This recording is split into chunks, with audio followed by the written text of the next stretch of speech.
Hi everyone, welcome back to the my channel. ఇవాళ చాలా సంతోషంగా ఉన్నాము ఇండియన్స్ అందరూ, ఎందుకంటే మన ఇండియన్స్ గర్వించదగ్గ క్రికెట్ మ్యాచ్ విశ్వ విజేతగా నిలిచిపోయింది. T20 వరల్డ్ కప్ మన ఇండియాకు సొంతమైపోయింది. వరుసగా 2 T20 వరల్డ్ కప్లు మనకు వచ్చేసాయి. కన్సిస్టెన్సీగా సంజు శాంసన్ గురించి చెప్పాలి.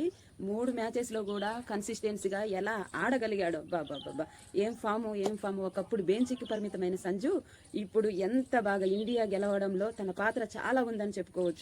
అలానే కన్సిస్టెన్సీ మెయింటైన్ చేశాడు. అయితే అభిషేక్ శర్మ గురించి నేను చెప్పాను, ఒక్కసారి అభిషేక్ శర్మ ఫామ్లోకి వస్తే వారు 1 సైడ్ అయిపోయిందని. ఇక్కడ అలానే జరిగింది. ఫాస్టెస్ట్ 50 చేసుకున్నాడు అభిషేక్ శర్మ నిన్నటి మ్యాచ్లో. నాకు చాలా బాగా నచ్చింది. అలాగే అభిషేక్ శర్మ అవుట్ అయిన తర్వాత కొంతసేపు చాలామంది బాధపడ్డారు. అయినా సరే నేనున్నానంటూ వచ్చి ఈశాన్ కిషన్ కూడా 50 చేసేసుకున్నాడు. చాలా బాగా ఆడారు. అలాగే మన స్కోరు నరేంద్ర మోడీ స్టేడియంలో మనకు కలిసి రాదు అనేసి చాలా రూమర్స్ వచ్చాయి. అయినా సరే ఇక్కడ మాత్రం జరిగింది ఏంటి అనంటే విశ్వ విజేతగా నిలిచిపోయారు మన ఇండియా. చాలా హ్యాపీగా ఉంది.